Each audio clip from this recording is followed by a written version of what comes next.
Roll call. Jizzle, Neal, Here. Olson, Here. Luce, Here. Zittergrund, Here. Hadley, here, Johnson.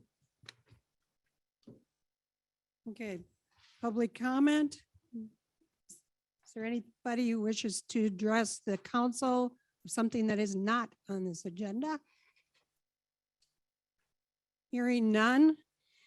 We have Sexual Assault Awareness Month proclamation. Now step up to the microphone, state your name, and Sarah Wennis, I work with if you pull that up, is that? yeah, it'll just go right up, and then you can take your mask. There you go. Sarah Wennis, I'm with the Riverview Center. I'm a sexual assault advocate. And I'm here on behalf of Sexual Assault Awareness Month. And we have a proclamation. So let me go ahead and read it. How long is it? It's Sure. okay. Whereas sexual assault affects women, children, and men in all racial, cultural, and economic backgrounds. And whereas in addition to the immediate physical and emotional costs, sexual assault may also have associated consequences of post-traumatic stress disorder, substance abuse, depression, homelessness, eating disorders, and suicide. And whereas sexual assault can be devastating not only to the survivor, but also for the family, friends, and community of the survivor. And whereas since no one person, organization, agency, or community can eliminate sexual assault on their own, we must work together to educate our entire population about what can be done to prevent sexual assault, protect survivors and their significant others, and support those agencies providing services to survivors. You want me to read the rest of it? Like it just something for the mayor. Okay, We're just here to announce it and bring awareness. So. and if you bring it right up, I'll sign it right away. Any questions? Thank you. Do I sign this anyplace or? Anywhere is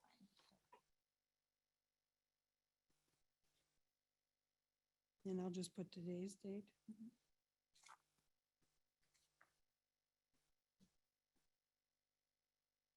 Thank you very much, and thank you for the work that you do.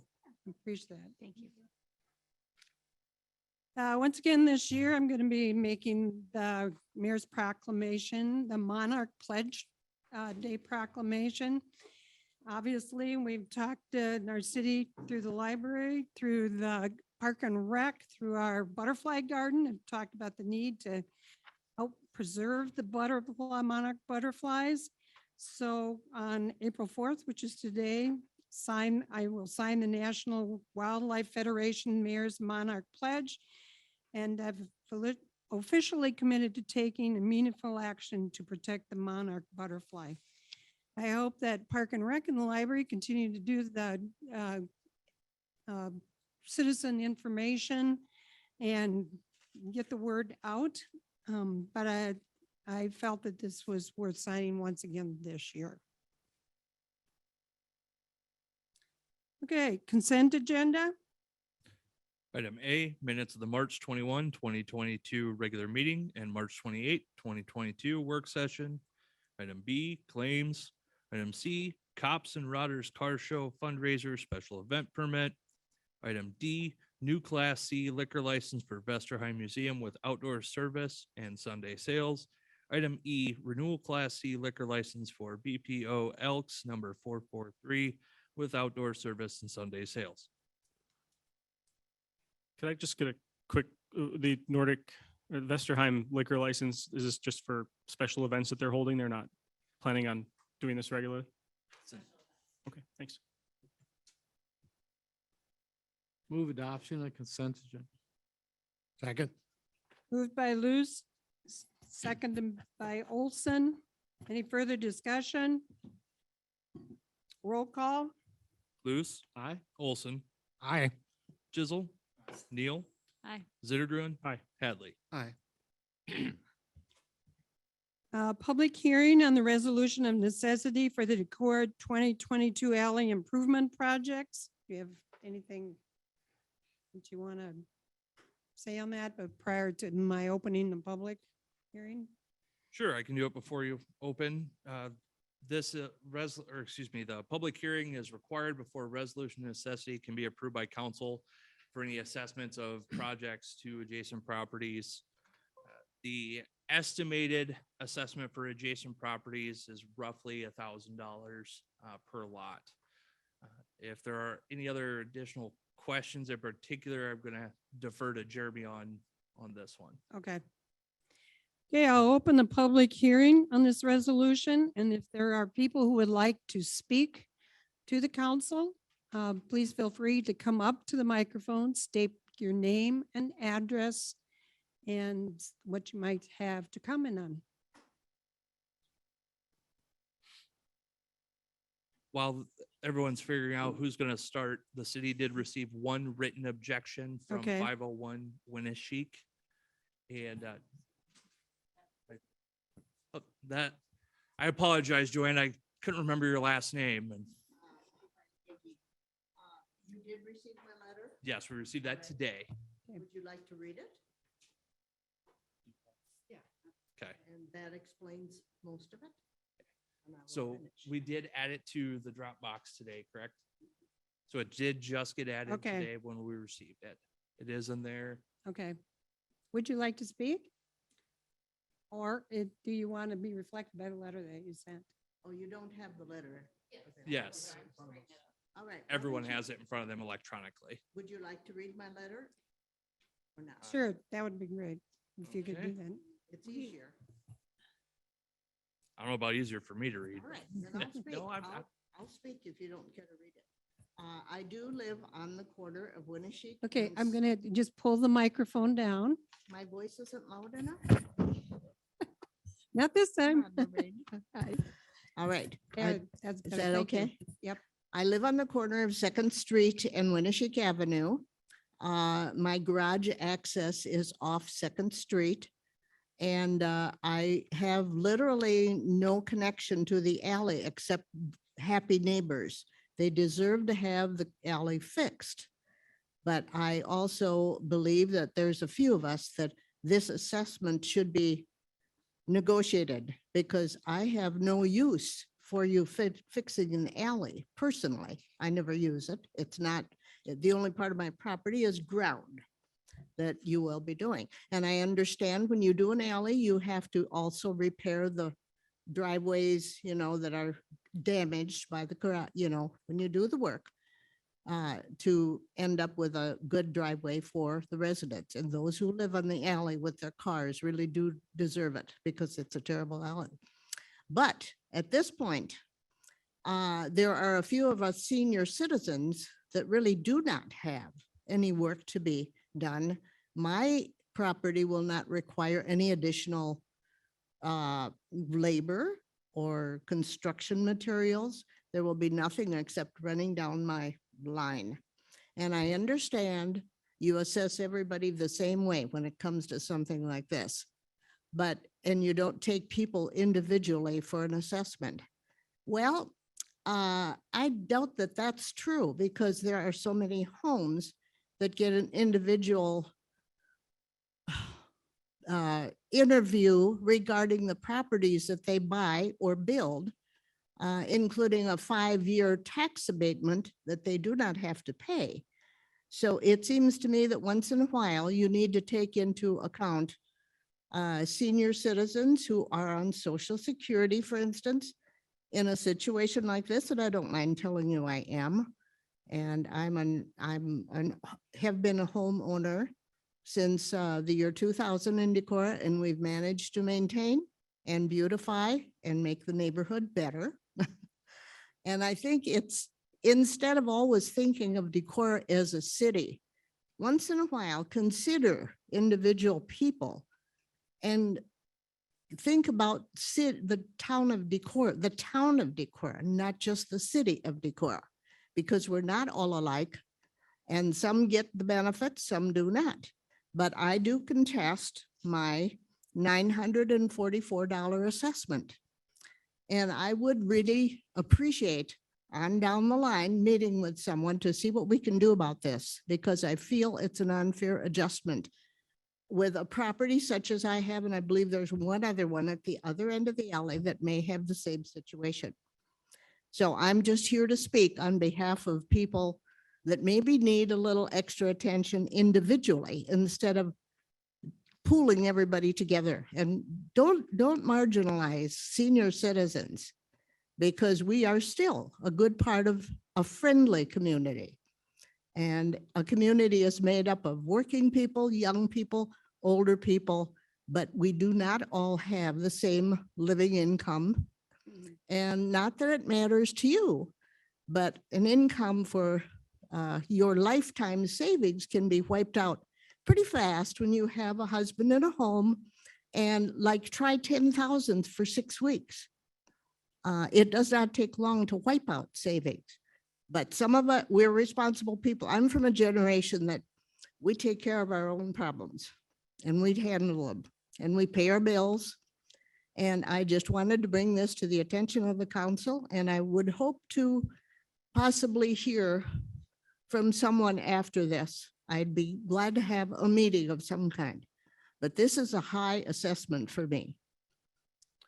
And the only, this is try a day with going to the courthouse and paying your taxes and picking up a letter with an assessment of $944 and getting the water bill all in the same day.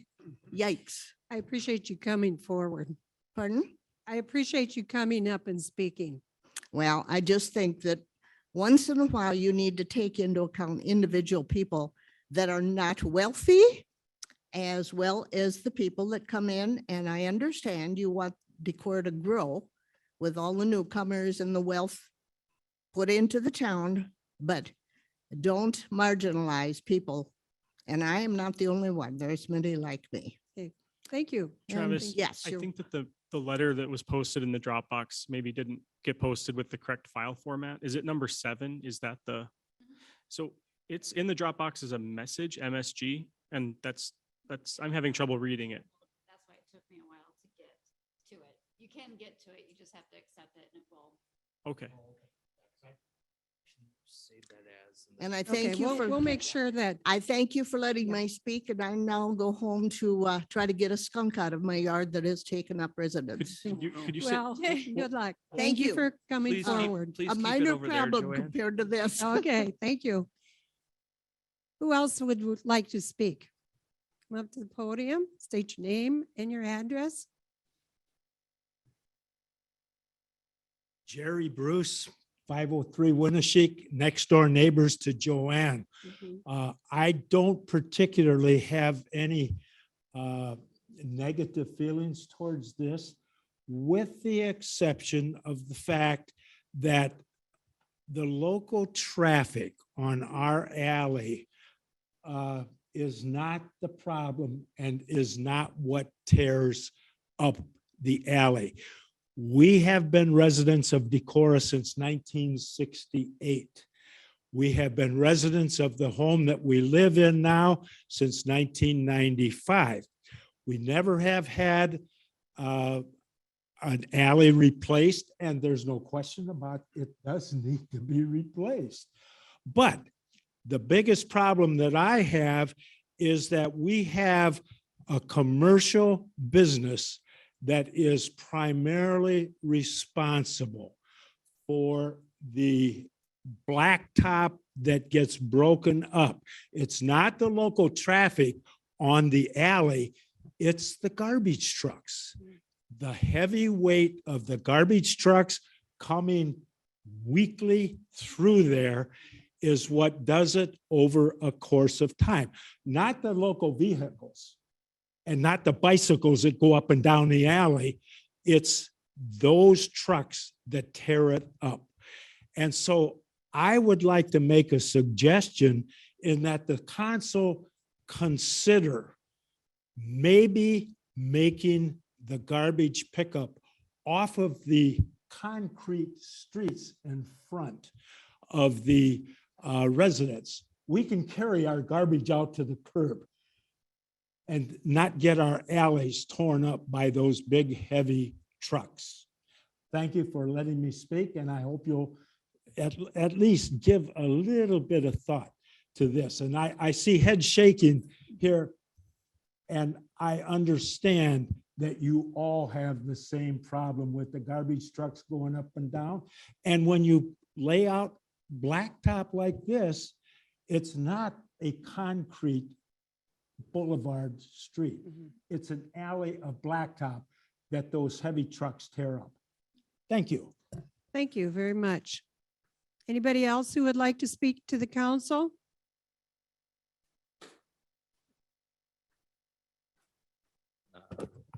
My name is Tim Smock. I'm at 505 Winnebago Avenue, next door to Jerry and Joanne. Also specifically regarding the alley project, obviously, I'm actually more curious about water drainage, the specific of the project, to make sure that it actually is gonna, like, there's an alley project that was done last year or the year before, 2 blocks away, and they actually put in a curb so that when the water actually, and I mean, it's angled, and then the water actually would drain down the curb versus, because currently right now, the way that the water drainage is actually kind of runs like a river right down through my sidewalk and towards my house. So that's more what I'm actually concerned about and curious about how that water drainage will actually be looked at for the project. Jeremy, I think we'll have I can Jeremy answer speak to that that. one. Yeah, I mean, we, of course, try to manage water without curb and gutter as much as possible, just due to cost, but there's gonna be a curb on about probably 80 to 85% of this project, including along your property. Very good. Thank you. Anyone else who would like to speak?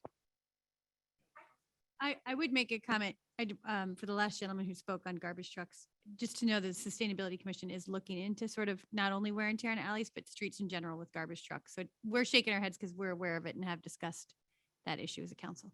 Thank you. Sure. I just have a question. My name is Ruth Bruce. Just, can you speak into the microphone and tell us who you are? Yes, ma'am. I know who you are. Is this project why we suddenly sprouted little flags some months ago? I've never understood why we all have a little, okay, thanks. Okay, next.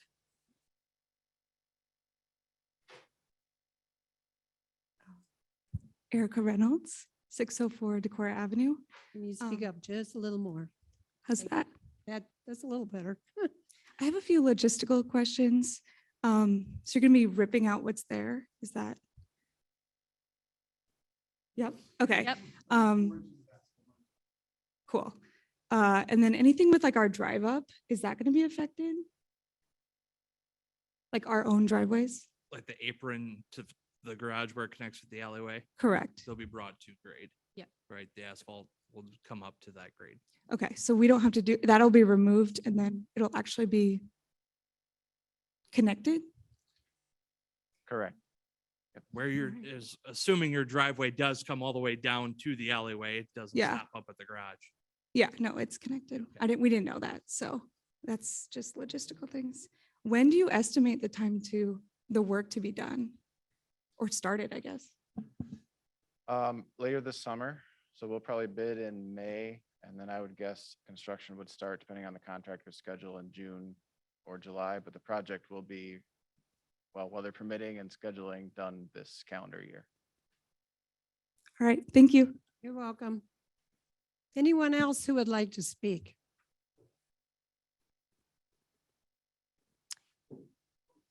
I come back, I have one thought, and that's related to the garbage trucks that I just talked about.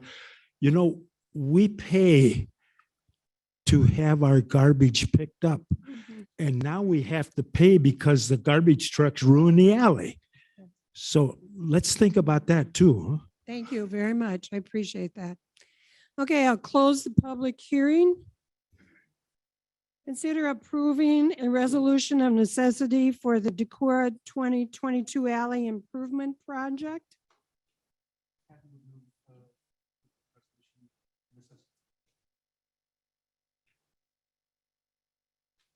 Sorry, Hadley would move to approve the resolution of necessity. Hadley approved, I will second. seconded by Zittergruen. Discussion. Was any consideration given to the sort of situation of folks on the end caps of the blocks that don't need to use an alley to access their garage. I'm just curious if that was part of the equation. I'll defer to Jeremy on this. Thanks, Jeremy. That would certainly be something we could consider when we have had a situation like that in the past. We look at current use as well as potential future use. And so when we've made adjustments, it was because there was either topography or other things that prevented connecting to the alley. So just based on historical precedents, I believe we've looked at them, but unless there was something prohibiting a future connection, we have not removed any assessment. So So- in case the property owner one day reoriented their garage, Correct. they could then take advantage of the convenience the alley provides. It makes sense to keep them on the same assessment schedule. That's what we've done historically. Yeah. Travis, is it your sense that that's how things work in most municipalities, or is Decorah unique in that? No, when you get into assessments, I will say most cities trying to keep it as uniform as possible. I understand taking into other things as into consideration. But cities do try and keep it fairly uniform to avoid any kind of picking and choosing winners and losers. But am I to understand that there is no driveway connection to the alley currently? I don't think for her particular property, there's no There are driveway. multiple properties that don't today have a driveway connection to the alley. And so That's correct. anyone, essentially anyone whose property touches so if it's your grass or your Any frontage to the alley.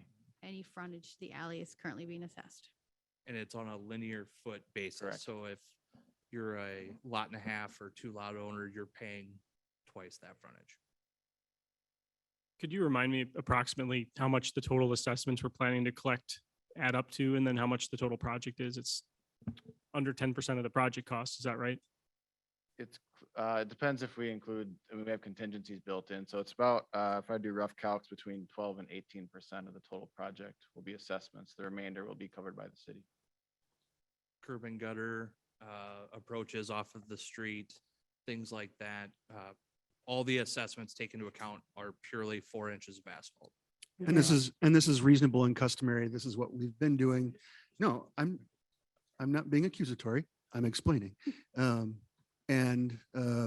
So what we have not done necessarily is set the interest rate and the length of payback. And that's set in the assessment schedule too, right?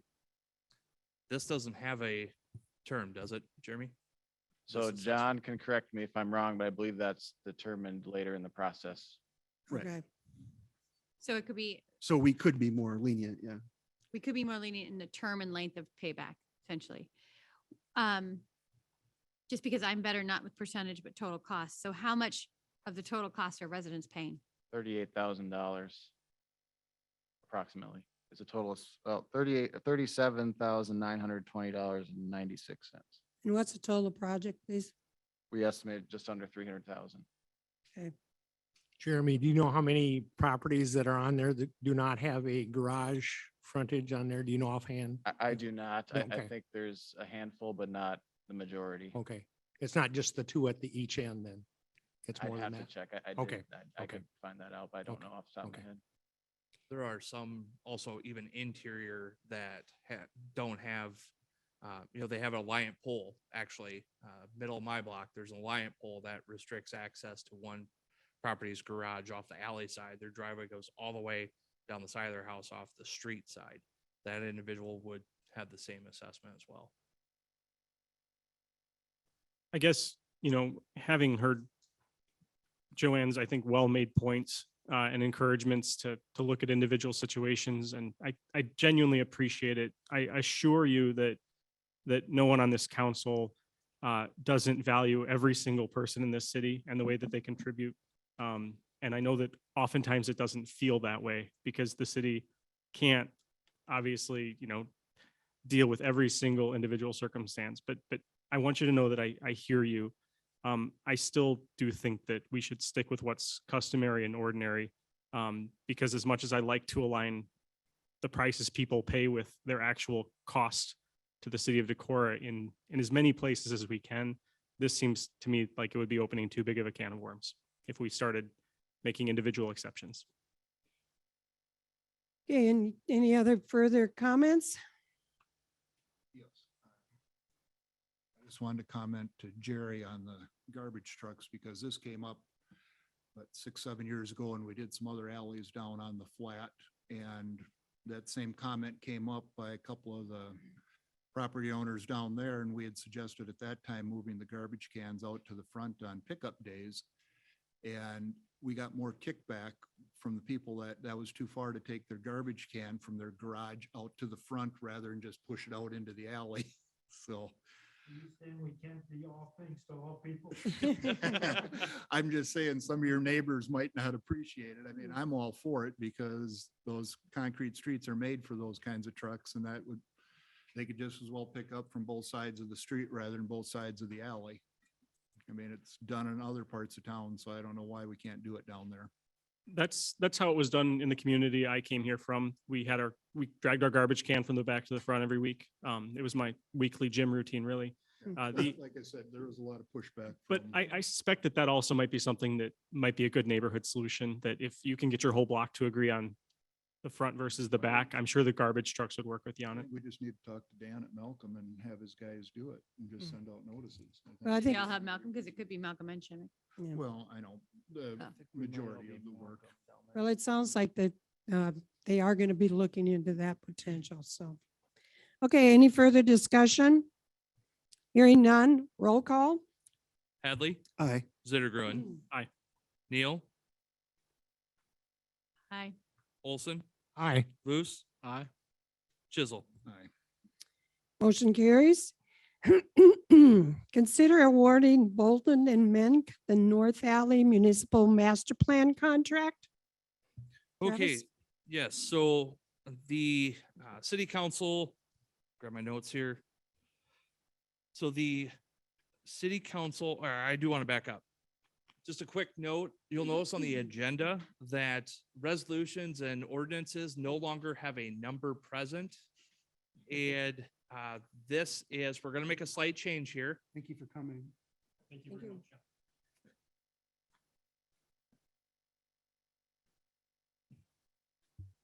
At least I had met most of the neighbors prior to this, so that's good. You don't want this to be the first meeting. But those numbers, the reason they're not there is because we will assign the numbers after they're approved. Historically, Decorah has skipped those that have failed. So if you're going through resolutions, you'll find, 2345, 2346, 2348, or where's resolution 2347? And so unless you have access to the digital indices that says 2347 did not pass, you can believe that you're missing one. Same on the ordinance side. So this is, I don't want to say a universal practice by any means, because it's really a preference, one or the other. But by going this route and assigning the number after they're approved, it'll keep everything consequential. So like, for instance, if an ordinance on the water rates, which is up for discussion later, if second and third readings are passed and that's approved, well, we've got another ordinance that's already had a number assigned to it that's on its second reading, and it's going to have an earlier number than the one that's already approved. So just wanted to have a little side note on that one. Bolton and Mink, the discussion, or excuse me, so the council issued a RFQ for firms to develop a master plan for the North Alley area back in February. There was a scoring committee that reviewed 5 responses that we received to that RFQ process. We reached out to 10 firms individually, directly sent those out. So if 50% response rate was great. And we had very good firms to select from. The committee of 10 individuals comprised of city officials, school officials, and the business district selected the top 3 to interview. Those interviews were held, and a universal number 1 emerged with Bolton and Mink. Bolton and Mink is an engineering and planning firm, many offices across Minnesota and Iowa. And this is one that I'm very familiar with. I have not had a contract or been in a city that's had a contract with Bolton and Mink, but they actually, in last month's Cityscape magazine, literally wrote an article on community planning and getting public input. I don't know if maybe the council members saw that. Bolton and Mink has been practicing this model of community input for area master planning for quite some time. And so with that, the committee and myself would recommend award to Bolton and Mink. Their RFQ response was the lowest of those interviewed, second to the lowest total project cost of all 5 responses at $43,800. And I'm recommending that the council's hotel motel discretionary funds, which the targets of hotel motel funds historically have been economic development and parks.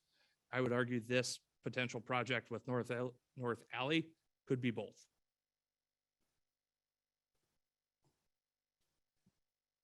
I guess I have questions that would be more appropriate once there's something on the floor. Can you advise as if the question should be after it's on the floor or before? They can be after. If Steve Okay, wants to wait. that's fine. We'll do it It's after. pretty customary to have a motion second for That the sounds good. discussion with. Um, acceptance of Bolton and Mink as the planning contract. Motion made by Luce, Second. seconded by Olson. Now discussion. Well, thank you. Just a few questions. The first is, I didn't see it in the Dropbox. I didn't miss it, right? The proposal, there. their response. Didn't either. It's, I just assumed we couldn't see it, and then I was like, huh. yeah, the more I think about it, I guess I trust the committee that worked on it, but I sure would have appreciated the chance to look at it. The thing that I'm, You sure? He is I don't correct. see It's it not in either. there. I didn't see it either. I thought we weren't supposed to, and then I was going to ask about that. What's the school contribution? So at this point, there was no ask of the school for financial contribution. So this is, but it is planning the entire area. It's in planning the area. That's not to say that a school, there's no guarantee that a school exists in that area as part of this plan. It's all based on community input and stuff. If I was a betting man, yes, community input is going to result in a school being put in that area. But this is an area planning effort for the city. And so no ask has been made.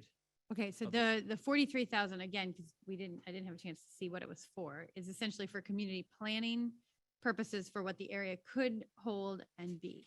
Correct. This is a community, it's a planning process. So it's about a 5-month-long process where they will meet on site with stakeholders of the city, the school district, the business, downtown Decorah Betterment Association is that third leg of the stool that'll represent the businesses, as well as several community input sessions, And is focus it groups. open to the public or just, Yes. okay? Yes. If you want to look at that, I have it. Oh, that'd be great. And the process that they described was similar to what the visioning, the, Better Decorah was. yeah, back. Mhm. So it's observation Uh-huh. of traffic flow and use, visual on-site community engagement through workshopping, and then coming back with a draft and then getting community engagement again. And then coming back with a more firm plan along with funding mechanisms. And having the school board, chamber, and the city unanimously agree to something was stellar. It is unfortunate that it's not in here, but the other organizations had things that were potentially extraneous and expensive in their plans, whereas this really stuck to the knitting of stormwater and greening and traffic flow, not a school or a new fire department. It's taking those things into consideration that they may happen, but it's planning for the infrastructure of the area, which I think is really key.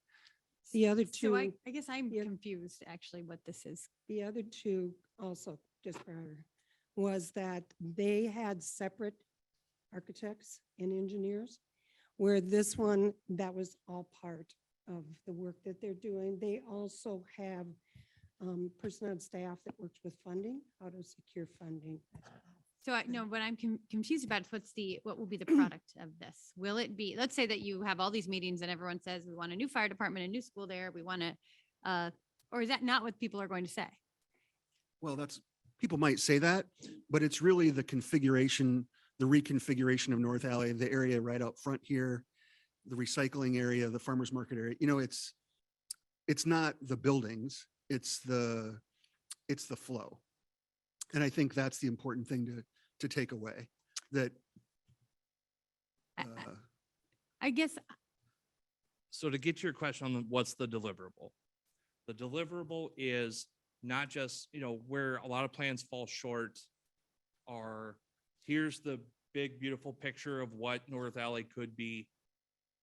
Here you go. How do you get that? How do you accomplish what community visioning laid out? How do you accomplish what the downtown assessment laid out?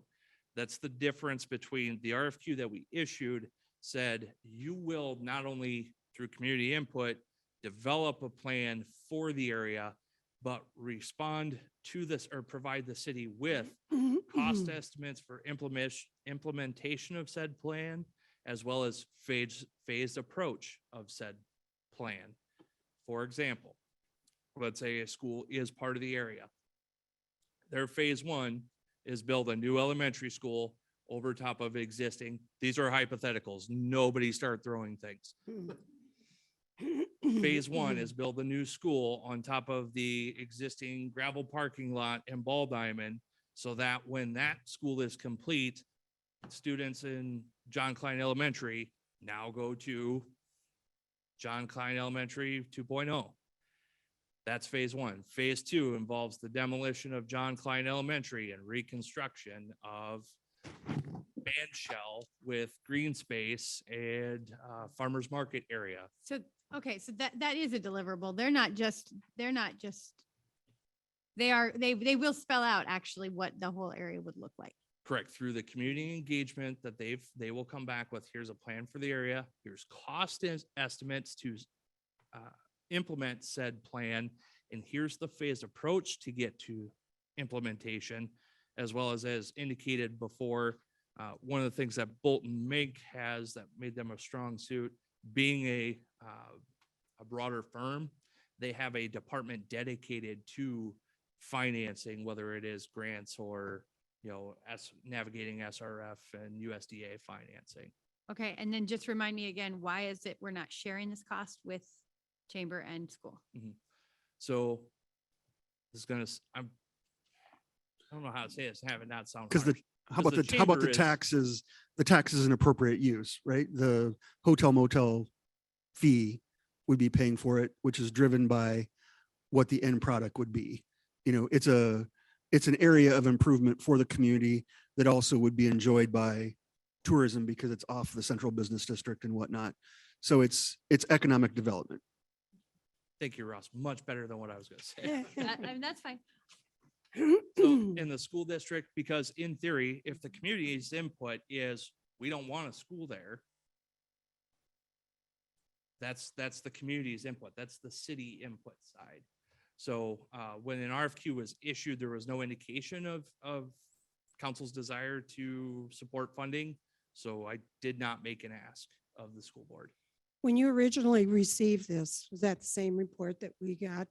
I mean, you had sent that out to all the council It's the same previously. proposal, Okay. correct? I don't think I've ever seen this proposal. Yeah, I think Seen the RFQ proposal, but not these, yeah. We haven't seen the response needs to go into Dropbox.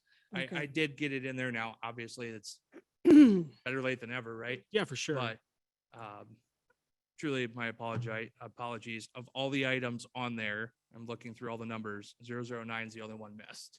I have a question. The downside of us holding off until we have a chance to familiarize ourselves with the proposal, 2-week delay. I would say 2-week delay. The results of the planning, so one of their concepts in the proposal was trying to line it up that with Nordic Fest. They discussed having a booth at Nordic Fest for community input on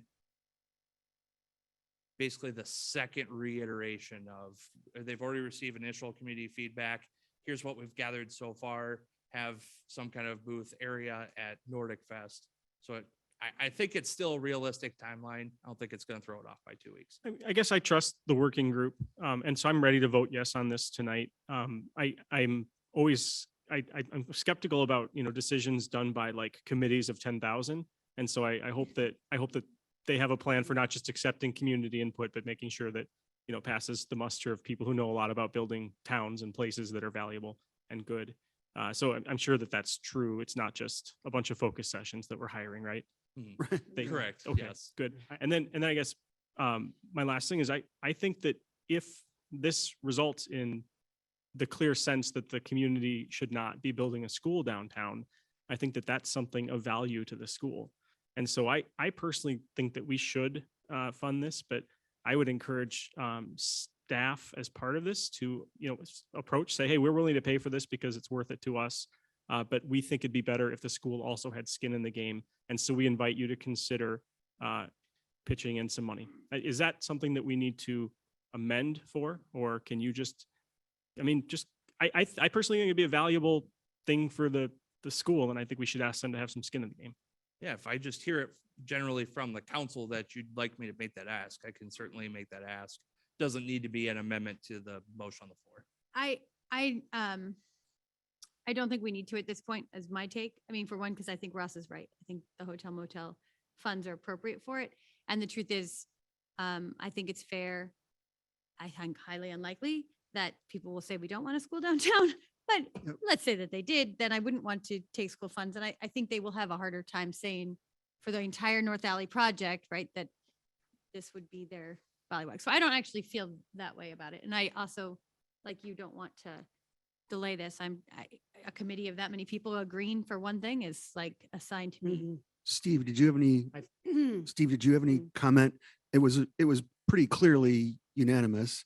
Yes, and the big part indeed was the community input, and then taking what they hear from those initial community inputs and redesigning, reconfiguring, bringing it back, talking to people again about it, and showing the success of people's ideas being generated and therefore utilized in the design plan. So they were very diligent about sharing that that's what they believe in, and that's what they process to make happen.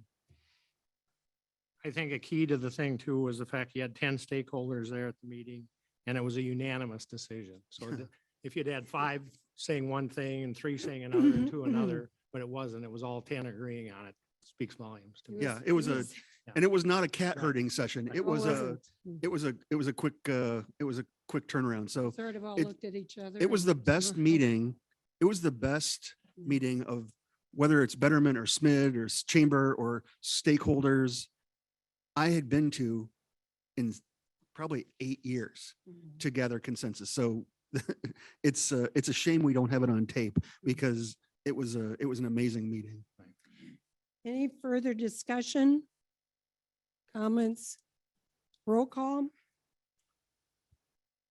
Luce, Aye. Olson, Aye. Zittergren. Aye. Hadley, Aye. Chisel, Neal. Aye. Motion carried. Consider professional service agreement from Impact 7G. All right. So as part of the work session prior to, did include 15 minutes of the presentation from Judy on Impact 7G. That was a lot thrown at council, Yeah, understand it was. that. One of the reasons that Jeremy and I, when we discussed this, want to bring Impact 7G to present to council and consider this feasibility study. The section of the Iowa River is one in particular from basically Fifth Avenue Bridge, south all the way around the loop, Community Prairie. The banks there, I mean, we're one strong flood away from losing the trail. Yep. And so we need to do some major improvements in that area. And if this is a potential project that we could even just break even, let alone possibly make money based on this mitigation banking, this is something that we thought important enough to bring to council with a pretty short turnaround. I think it sounds great. And obviously that's an important project. My question is there any reason to restrict? I mean, maybe this is down the road, but she mentioned that we would find it desirable to restrict the sale of the credits that were created to the local region. Whereas I think it'd be worth considering putting them on the open market and, maximizing the amount of profit we get. I think we have to restrict them, correct? Within the district. I think we have to keep them within Just the. come up to the driftless. microphone. Hello, I'm Judy Joyce from Impact 7G. The way the Corps of Engineers has set it up is it would be available on the open market and sold within that service area. So it has to be served within that purple region of the map, that northeast, the driftless area. So you could restrict it to being sold only to municipalities or only to DOT. But if you want to maximize your sales, you're going to want to sell to anybody who needs a permit within that service area. So it's basically to transfer the good that you create, keep it in the same watershed as. the idea. Correct. Okay, It's thank you. I keeping the understand. same watershed. Yes, thank you. And this agreement, just quickly looking at it, it doesn't seem like there's any true opportunity cost outside of that 15,000 upfront. Correct. So How did that's- you plan on funding that? That is part of item 12 is the proposed FY23 stormwater projects. In there, we did include the rest of fiscal 22, in which Jeremy does have 15,000 allocated for Impact 7G as a result of some of those projects that have already been accomplished. Great. And so again, the feasibility study, the concept behind it is to look at the different areas we've identified as existing projects that the city would like to recommend to council to take on and use Impact 7G to develop whether mitigation banking can offset those costs or produce some kind of return. Hadley will make a motion to approve the professional services agreement with Impact 7G as presented. Luce with second. Motion made by Hadley, seconded by Luce. Any further discussion? Hearing none, roll call. Hadley, Aye. Luce, Aye. Zittergruen, Aye. Chisel. Aye. Neal. Aye. Olson. Aye. Motion carried. Discuss public restroom lease. Okay, so the city received a recent communication after the agenda was posted, and so this will be pretty much just an update from myself, and we will have future discussions at the next council meeting. And so last week, week prior, I believe, I had met with the Bank of the West branch manager up on site of the building off water to look at the current public restroom that has since been closed for quite some time now actually exists under the adjacent building, now owned by Beach Glass. Bank of the West, when it was Community First. thank you, used to own both buildings. And so Community First had a lease with the city to provide access to the restrooms on the arcade level as compensation for the lease for the drive-through. So now that that building has been split off, sold to different property owners, twice now, I believe, actually, an alternative was looked at on site on the east side of the arcade. There's a doorway that, as you go through, does lead you to two small offices and another set of bathrooms. I think it's an option there and would take some modifications on someone's part to meet ADA compliancy, but I do think an option exists there. So did want to let council know that we did take a look at that. And I believe with John's recommendation, we'll hold off on further discussion until the next meeting.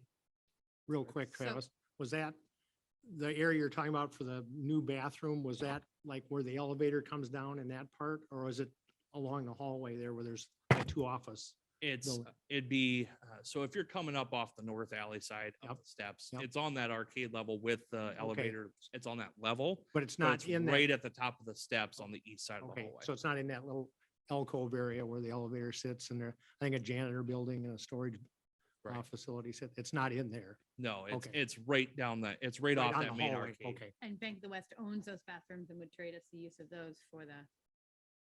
They're open to it. And I say that because there are some, like I said, there's gonna have to be some modifications and stuff. So what you're doing is going to be researching it more and bringing it back. Well, we're gonna have to come back at the next meeting Okay. to discuss further.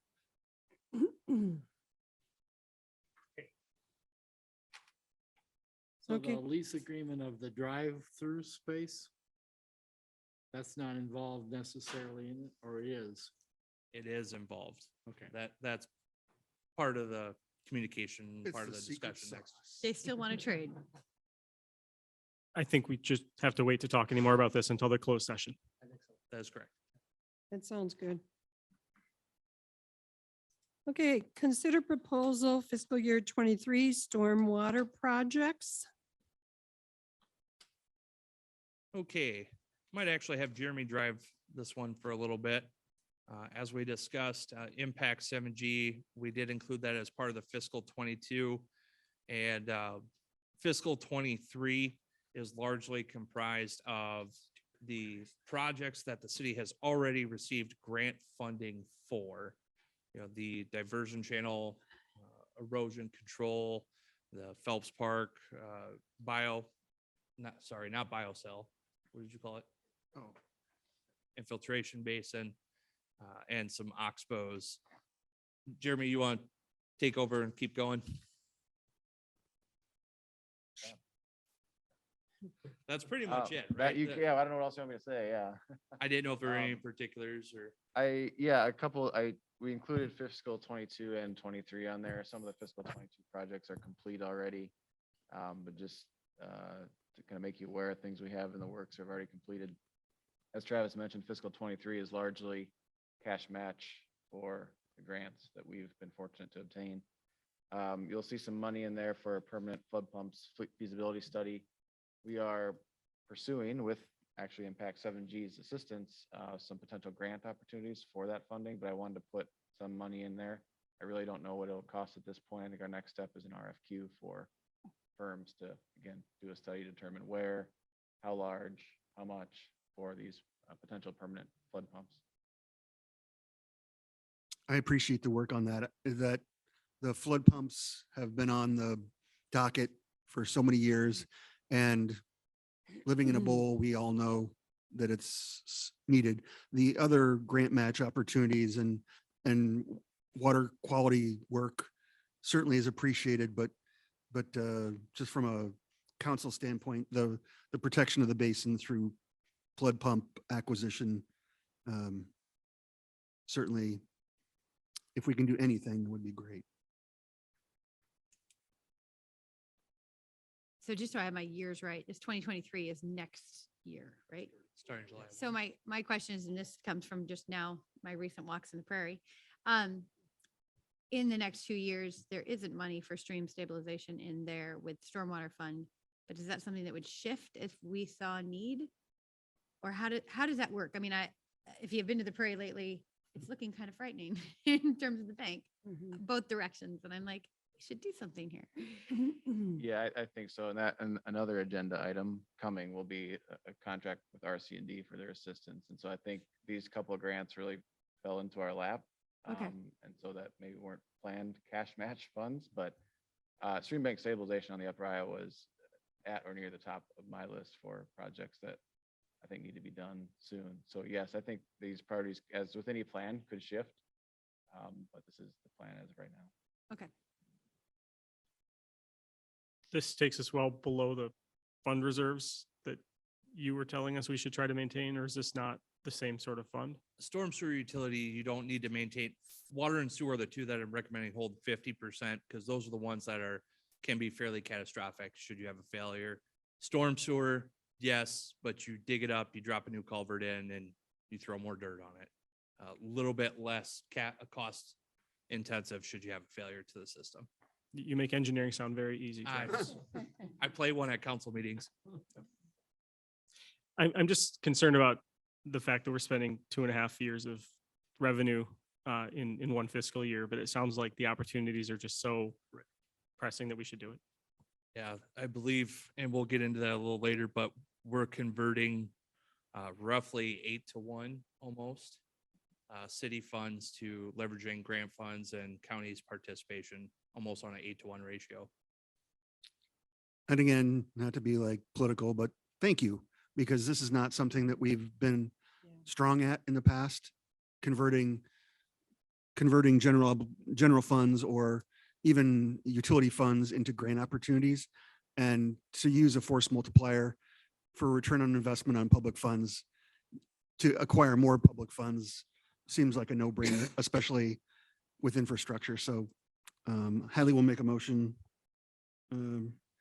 to approve the 23 stormwater projects as Neil presented. second. Motion made by Hadley, seconded by Neil. Any further discussion? Hearing none, roll call. Hadley. Aye. Neil. Aye. Zittergruen. Aye. Chisel. Olson. Aye. Luce. Aye. Very good. Consider cash match IFA Water Infrastructure Fund. This would be part of item 12. Again, the lion's share of this is the diversion channel. Correct, Jeremy? Any other elaboration you want to do on that one? Just to reiterate, yeah, this is for it's actually 2 grants. One, we were the sole applicant. That's for largely diversion channel, stream bank stabilization, where it's eroded every time you drive by. I'm sure you can see that. 2 oxbows on Dry Run Creek along Mill Street on city owned by or property owned by the city, and then an infiltration basin at Phelps. We were partners with the county and RC&D in another project, which will provide a drinking water protection plan for the city. So those are the 4 projects included. And as you hopefully were able to see, it's about $1.6 million worth of projects with our cash match. And so the city's cash match would be 222,650. But worth noting, of this cash match that would be approved, it does reduce the already approved IDOL's grant match by almost $40,000. So we had previously approved $64,000 and change, and that would reduce it down to 26. Neil, make a motion to support the fiscal year 23 stormwater project cash matches. Luce would second. Motion made by Neil, seconded by Luce. Any further discussion? Stormwater, right? This is part of 23. Okay.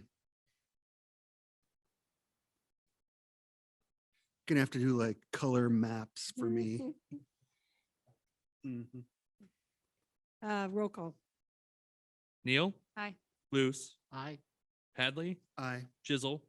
Olson. Aye. Zittergruen. Aye. I believe we're on 14, correct? Correct. Consider approving Northeast Iowa RC&D contract for grant assistance.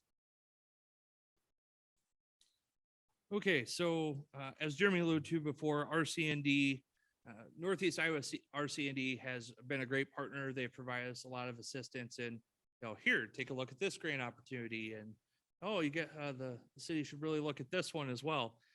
The whole time hoping they're going to end up with, if the city is awarded, potentially a contract for grant administration as part of the project. And 9 times out of 10, those are covered out of the grant themselves. So the city doesn't actually have truly any costs to RC&D as part of their services. So what this item is a not to exceed of 10,000. The contract would be for RC&D to say, here's a grant opportunity. What do you guys think? And come to Jeremy, and Jeremy says, hey, I like that. What would you charge to help us write that? And they say 2,000.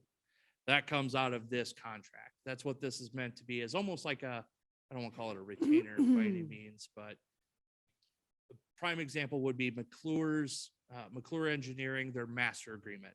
This is they agree to provide those services for the city, again, on a not to exceed 10,000 for the year.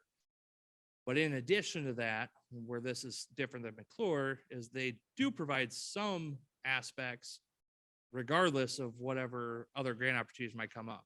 Educational materials, whether it's coming to council and addressing council for different discussions, farmers markets were an example, other community sessions, creating educational materials, whether it is about, our diversion channel project, Oxbows, potential projects in the future.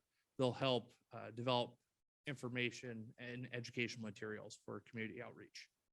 So this is a different model than they've done in the past.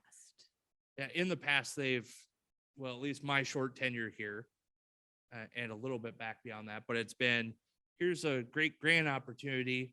We'll help you write it, hoping you get it, and then you can help pay us, or we will help administer the grant, and that's where they end up making some money, is through the grant Because administration. they generally write their fee into a grant, essentially, right? They write Correct. themselves. Are they going to continue to write themselves into a grant as well? On the administration side, yes. So it's a So- double dip? No, but so technically, if we would pay them up to $10,000, but they may not get any grant for us. So it is like a retainer. And that's assuming we tell them to apply for it.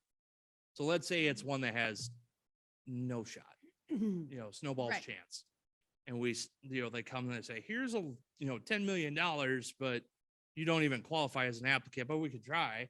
We tell them no, Right. that we don't qualify, so they can't charge us for that. So we're only paying them when they apply for a grant. Right. Correct. Got it, got yes, it. Up to, yes. up to 10,000. Up to 10,000. Yeah. This would this is a move not to- approval of the grant assistance Can I ask contract with one more? Northeast Iowa RC&D. How about if Once the we, second gets, yeah, then why don't, we have a motion, Second, seconded by Olson. Now discussion? Okay, so let's say they applied for a federal grant, of which they can write themselves in both as they can, would they then essentially, so they would say, we're going to apply for this grant. We're going to charge you $2,000 to do it. Would they, let's say they write the grant and they get it and they put in the 10,000 plus for them for RCD, would they then give us back our 2,000, or would we still be paying our 2,000? we'd still be paying our 2,000. Okay. Any further questions?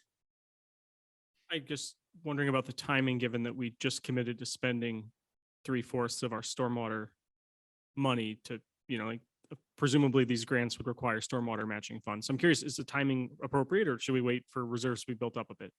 So I will tell you, Jeremy we love leveraging additional outside funds. Jeremy will tell you, we have plenty on our plate right now for design and construction. And so we're more than likely going to be waiting considerable amount of time before we start actually exercising this. And this was contract. in what we just approved on 12, so it was a line item, right? Correct. I don't mind doing this because I think that we need grant writing assistance. RC&D has a proven track record of generally saying, giving us a grant that is reasonable that we could get. And if we want to say no, we can say no and not spend any of the money. So if Jeremy's like, I can't handle this grant, then we can say no.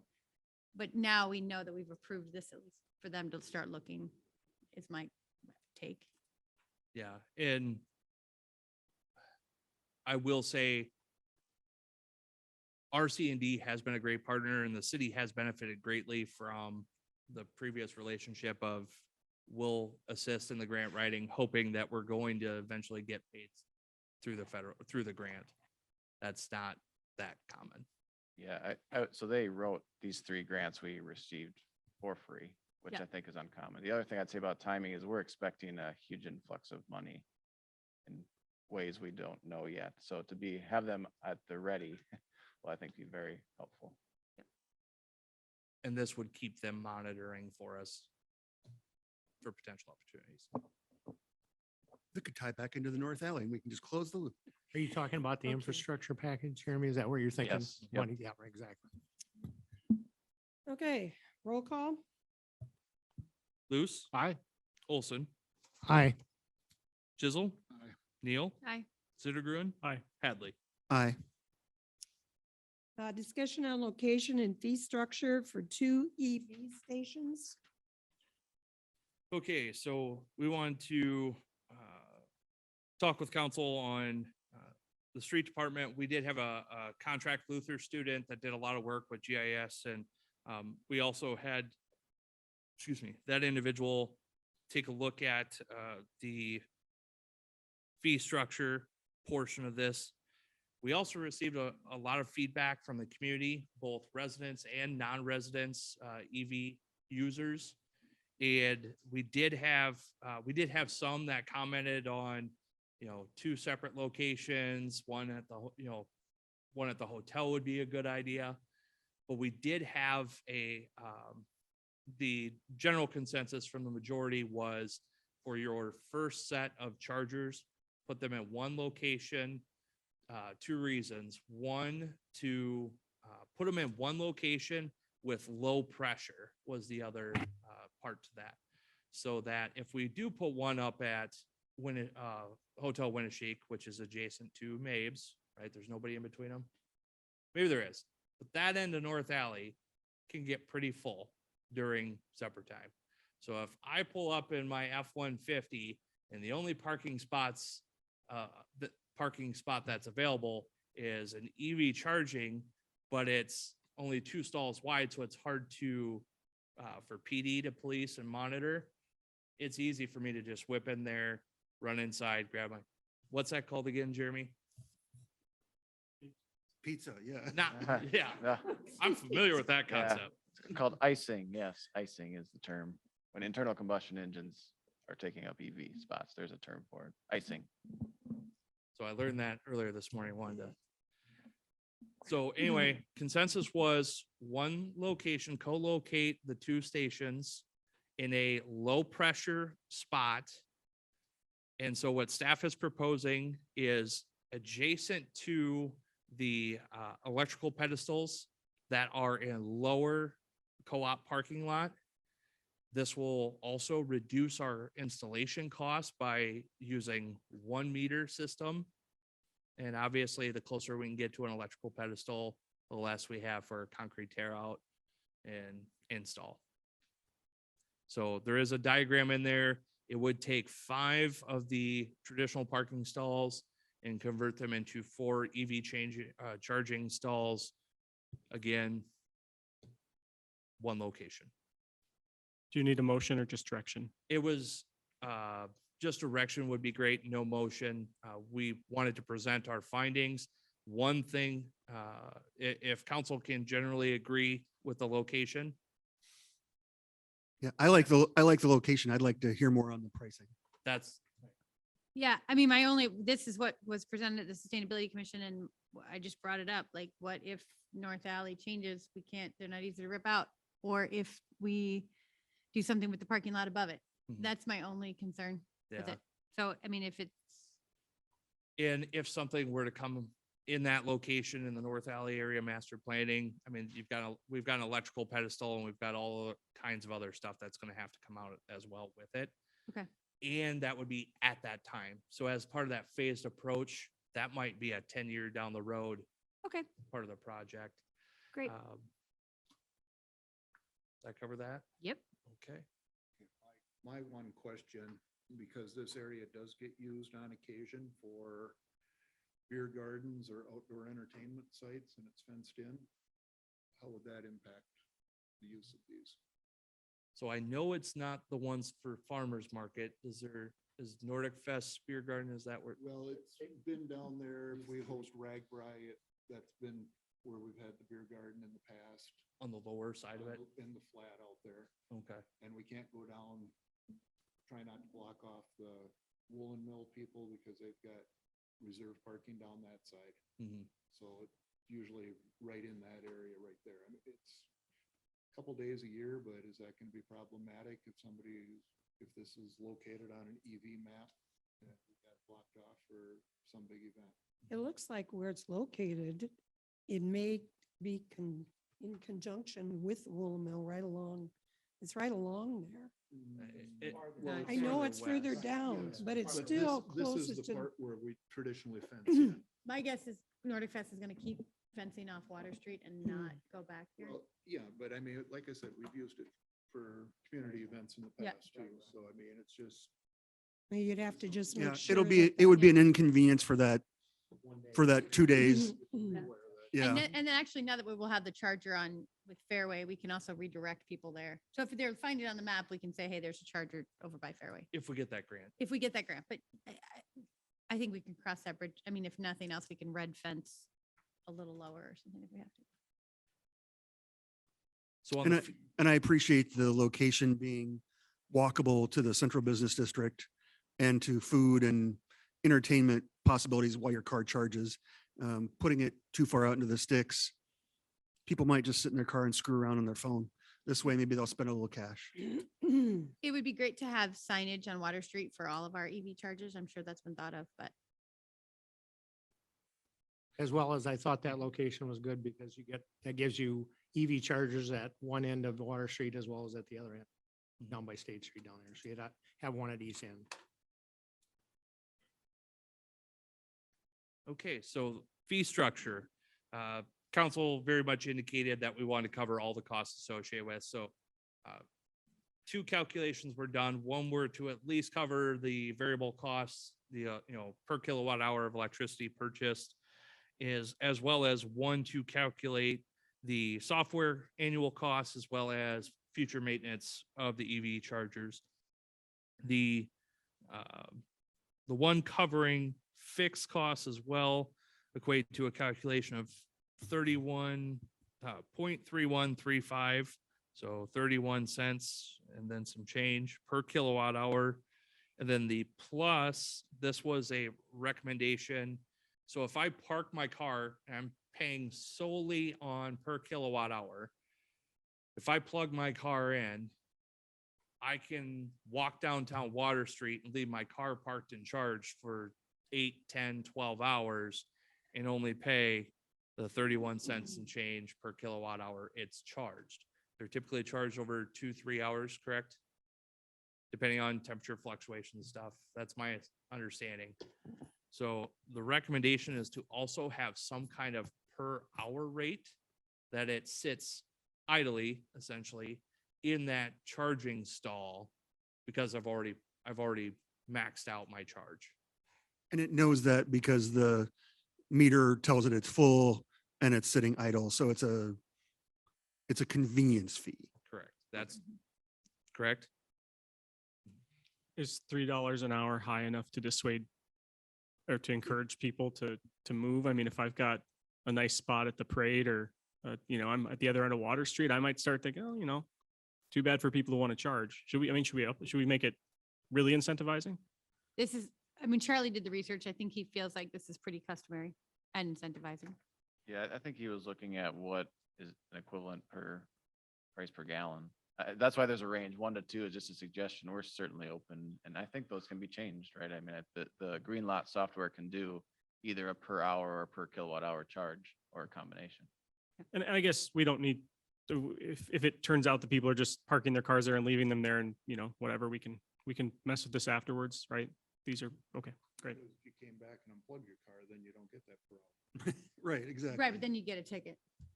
Right, if you were parked there without a charging connection, I assume you'd get a ticket just like you would.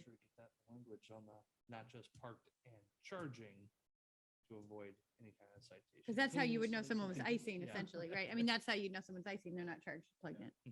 Actively connected. Yeah. Just put that on the signs at the charging stations. Must be connected. Yeah. Did you hear that? Got it. Just to make a comment that Sustainability Commission had recommended option 2. They were in favor of that and felt that the $2.97 was not unreasonable. And did they come back with $1, $2, any recommendation on that side? No, I mean, they thought that the equivalent of $2.97 per gallon was reasonable. Gotcha. Was or was not? Yeah, they thought we should cover all our costs. And so one thing I needed to know from, and I'm pretty confident, I should have asked John beforehand before making an assumption, but since this is a fee of sorts, that it needs to be set by either resolution or ordinance even, since it's a parking meter essentially. Yes, ordinance would be the best. And then I think we've done it where we've got ordinances that say that they'll be set by council resolution. So in the future, we don't have to go through the ordinance reading, but the initial setup should be an ordinance. So that's why this is more a discussion item because there's not an action to be taken because we got to draft as an ordinance first. So would council agree to the 31.35 per kilowatt hour and then a $2 per hour charge thereafter? That's what I think we should do. Does that have to be written into the ordinance? Yes, well, Yep. well, and if John finds, there are some like water and sewer, you must specify. You can't say a resolution, right? You can't say water and sewer by resolution. You have to set those by. So if allowed, I would love to set all our fees by resolution. So that way we can get in the habit of annually reviewing that fee resolution. I have a question about setting a fee. Can we possibly take the route of allowing discretion to our city manager and city streets person to determine the appropriate fee, but just give guidelines? Like we want to make sure we're covering our costs and disincentivizing people unlawfully occupying the spot. And you can set a fee that accomplishes those goals. That might be problematic in enforcement. Okay. If you go to enforce it and it gives too much of a window for somebody to dispute. the Okay, fee I that- appreciate it. Thanks. I love it when lawyers tell me I have problematic ideas. So Okay. if we write that fee into it, and we decide down the road that it's not enough or not high enough fee because people are abusing the thing, we have to go back and rewrite an ordinance. Well, and that's why I certainly love doing the ordinance will specify by resolution of the council, because then a resolution's the one reading and Okay. done. Okay. Yep. Good. So if we can, that's the route we'll go. I think I would direct staff to do. All right. Okay. Consider Winnebago County Fair Board MOU. Okay, so with the recent change in operation of the races here at the fair board, or excuse me, at the fairgrounds, I had a member reach out to me asking about the MOU that was established in years prior, wanting to do the same thing. So did send that off and asked their board to take to consider. And so the proposed MOU in the council packet is the only material change from the previous one was let's see, I want to make sure I get this worded correctly, but that anticipated races will be completed by 10:30 as opposed to before it used to state it would be anticipated that races completed by 10. But may continue up to 11 due to rain delays and circumstances related to USRA sanctioned scheduling. That's one race, but in no circumstance will race extend beyond 11 PM. That is the same as the previous MOU of a hard stop at 11. Races will be held on Saturdays with the exception of Tuesday, July 12th, which is Fair Week, and Sunday, May 29th, USMTS. I'm not sure what the abbreviation for which race that is. And yeah, it's the big one. But those are the two exceptions of the Saturdays. And Can we have Zach Yeah, give okay. some background too? what's that? Can we have Zach give some background on how that's changed? So yeah, Zach was my point of contact. Although I think, Oh, Oh, can I just ask for a clarification in what you said? That's right. oh my gosh.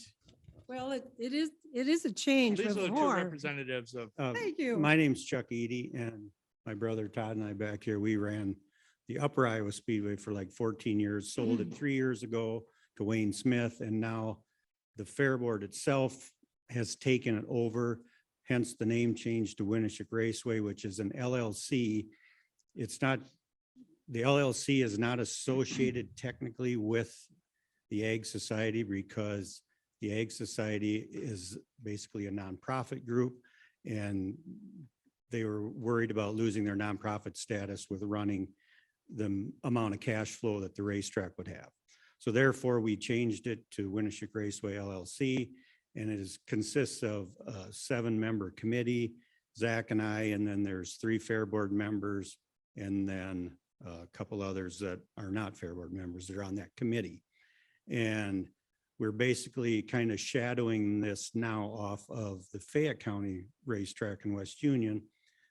That's how they did it a few years back, and it's been very successful. They dropped their admission price to $5 for adults and kids 6 and up. And the first few years they struggled, but now they're seeing a major improvement to their attendance. They've done many improvements to their facility.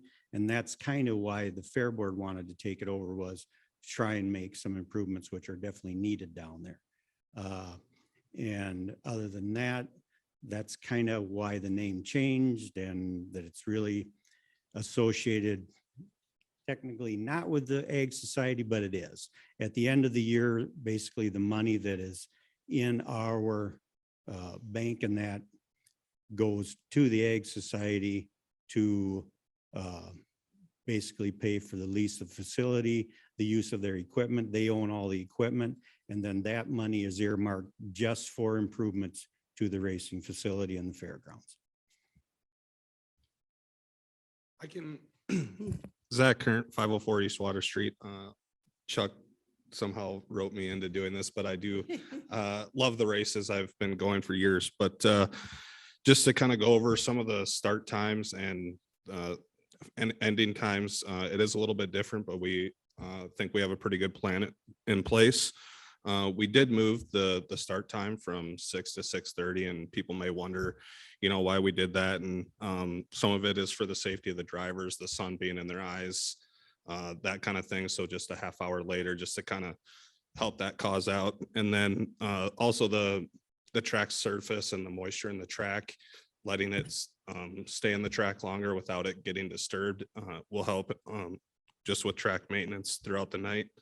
And then also, I kind of brought up when I got on the committee that, the noise has been a problem. And, that 6 o'clock start time, sometimes for families in the community, if they are eating supper outside, it is like prime time to be eating. So we thought, well, if we moved it back to 6:30, that would give an extra half hour for people to be outside, enjoy the extra half hour. Going to the 10:30 ending time, there was some things that we thought of there. There are some things that we are going to do within the night of, like the scheduling and some of the heat races. We are implementing some different rules that we hope to help speed the process up with cautions and whatnot through the heat races, which we anticipate will help with the ending times. I don't foresee us having to use the 10:30 rule. It's just in the past that if it was, let's say 10:01 or 10:03, we were getting a lot of complaints. And I understand that, but if we move that time to 10:30 and we go to and use the time as 10:30, I think those less complaints of the 10:01 or 10:03 might go away if we use that 10:30 timeframe. I don't anticipate us, with the way that things are going to work, to go past 9:15 or 9:30, but I just wanted a little bit more flexibility, and that's why I proposed to put that in there. What about the different classes of races? Is there any way to have because I know within the different classes of races, some of the engine tuning is more transmissible than others. Is each night a specific class? So like the little high pitch cars. Mod lights. Is that only like one class of car per night, or do you have multiple classes per? No, the ones I think you're referring to are the 4-cylinder class, and then there's a small mod light, we call them, that have a motorcycle engine in them. Those are the ones that are kind of that piercing louder noise. Right. And those generally always go early in the heats and first or second in the features every night. We never run them at the end of the night. They're always run earlier on. And, I guess in the past, even when we were running it, and then when Wayne did, I still did the dirt work for Wayne, and we were generally 9:15, 9:30 at the latest we were done. And even with this half hour move back, I still would anticipate 9:45 to 10 o'clock at the latest on a normal night.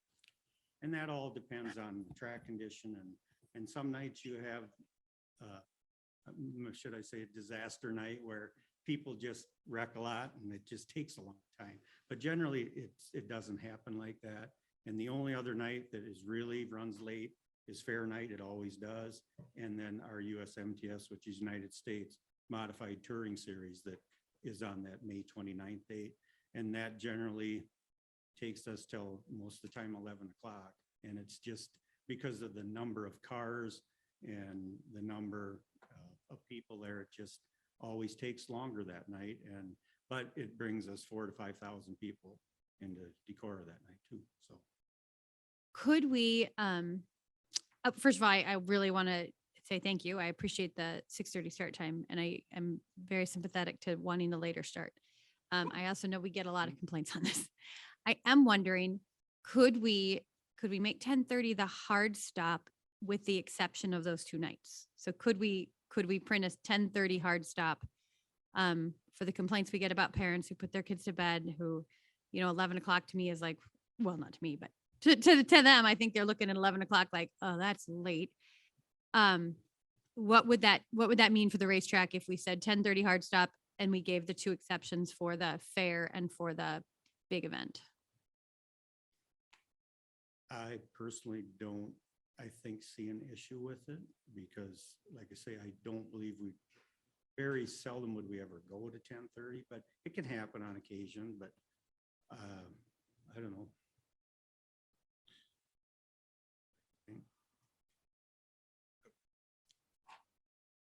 I hate to. I don't want to insert myself here, but so with you two representing 2 out of 7 on a board. So if Zach gives a response that, yep, Chuck and I both agree, they're still going to have to go back to their board and approve an MOU for this to be officially in place. Sure. So that was me buying time for you, Zach. But so if council wants to approve, amendments to this, and then it can be sent back, and then their board can approve or come back again next time. That's how this is probably going to play out. I would love to see, I think that if we don't, we're going to get a lot of pushback. Yeah. And I just am anticipating that in terms of the 11 o'clock hard stop. I guess I would like to see you've got in there, the anticipated races will be completed by 10:30, and it was previously 10. I guess I'd like to see it kept at the 10 because you're leaving yourself an out by going to 11 already anyway. Giving that dead stop at 11. I think the problem that happened with the complaints at 10:01 and 10:02 were how it was reported last year when he did it. The one that kind of had a news release and stuff on the radio and that had said 10 o'clock was the end time. And he never said that the 11 o'clock was the hard cutoff time. Right. So the public thought 10 o'clock was it, and that we were supposed to be done. And that wasn't really how, the agreement was set up. So. So I guess I'd like to see the 10 o'clock time stay, but you give yourself the out by going to 11 as the hard stop. It gives you a leeway in there. I think we're I'm fine. okay with that. Yeah, I'm okay with that. Okay. And like I said, the 10:30 was to kind of to go to alluding to what he said. Right, right. Just to, I just want to make sure that people in the community understand that we are 100% trying to be done by 10. And we'll do everything we can, but there is unforeseen circumstances, cautions, the driver gets hurt, we have the ambulance, the fire department, they might have to go on a call or leave for, 10, 15 minutes till another ambulance gets back, like that, that things like that can happen.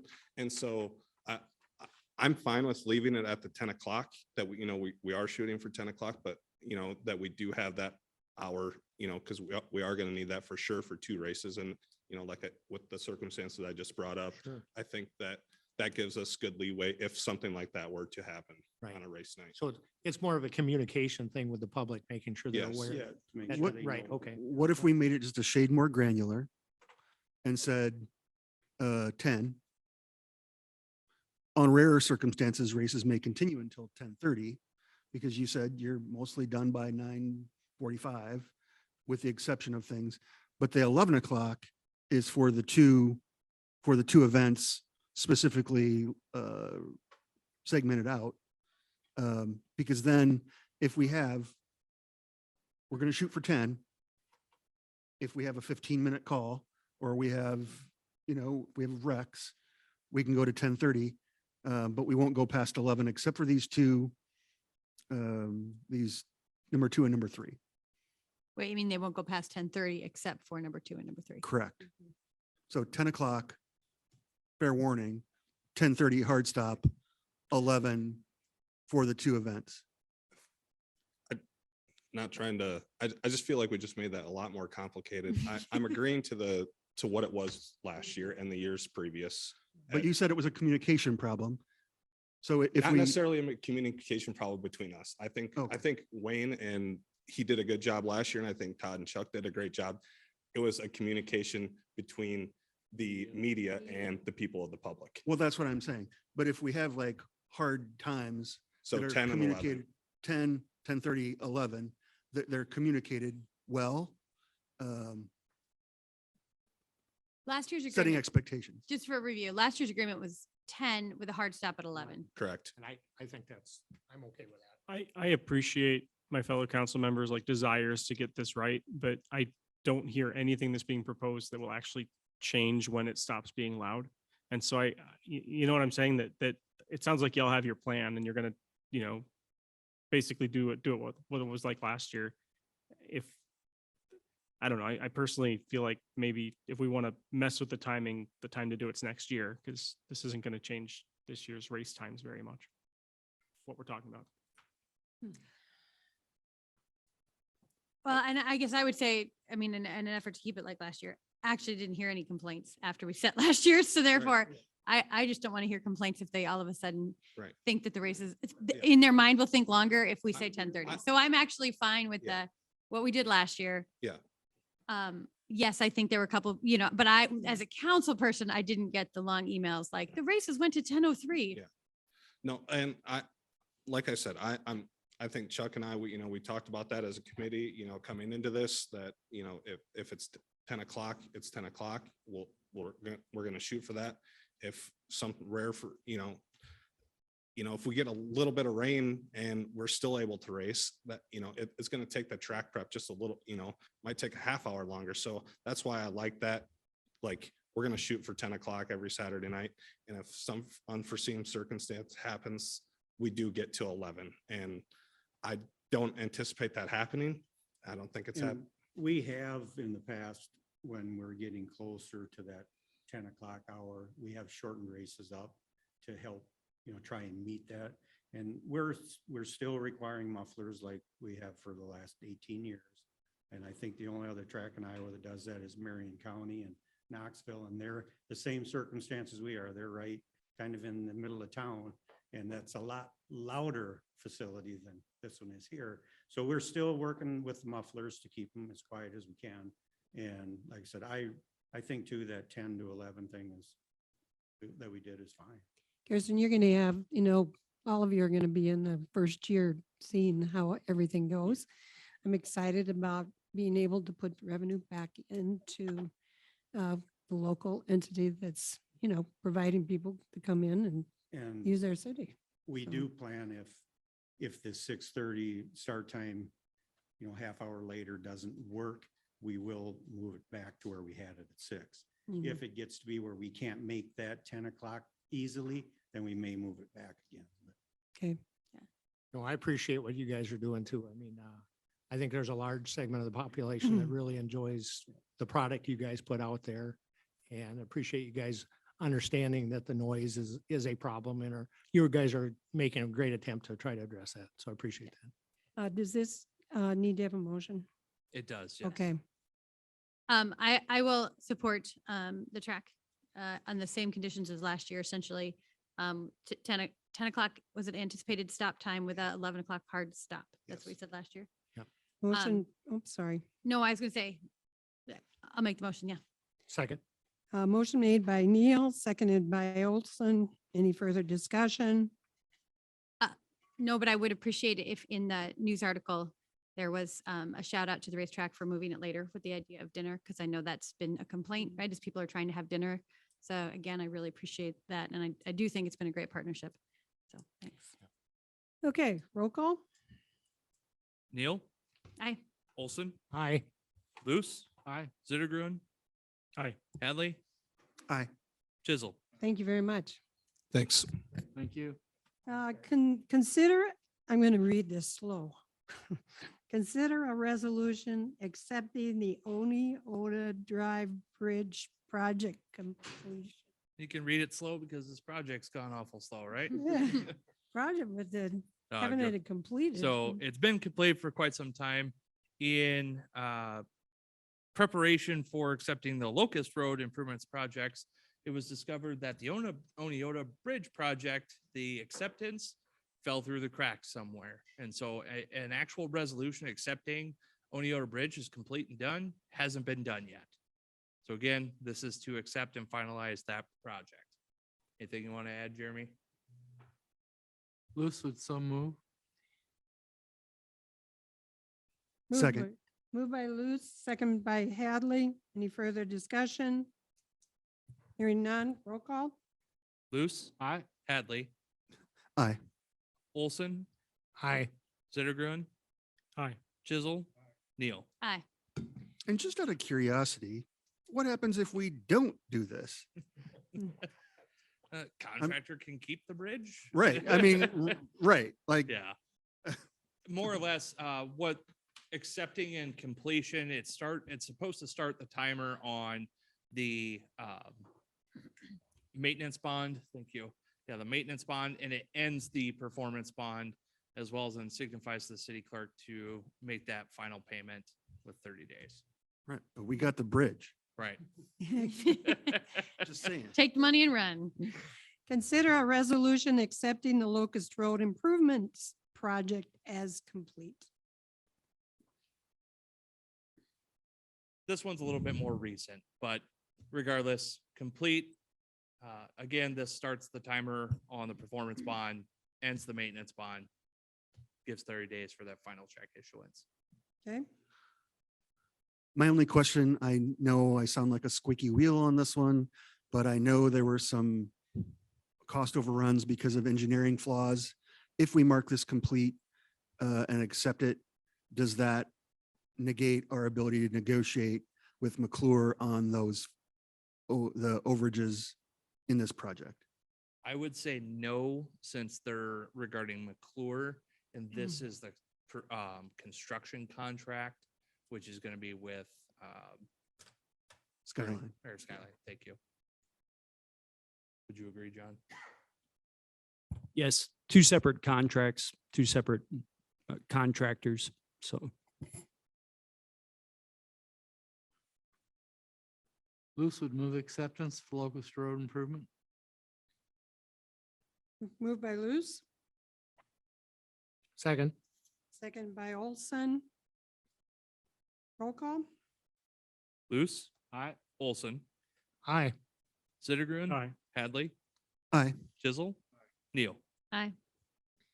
Consider a resolution accepting compensation for city attorney.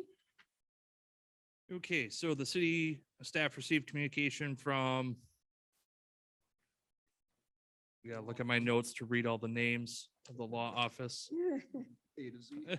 Yeah, it is literally A to Z. Yeah, Anderson, Wilmarth, Vandermountain, Belay. Thank you, thank you. And Anderson Law Firm, that the rates for attorney practices would increase to $240 per hour. City code requires the salary of the city attorney. And if you didn't know, we do have an assistant city attorney shall be set by resolution of the council. So for this increase to go into effect, we need to have council authorization. And A is our city attorney, Z is the assistant city attorney. And can you tell us what it was at and when we said it the last time? Was it 225? correct.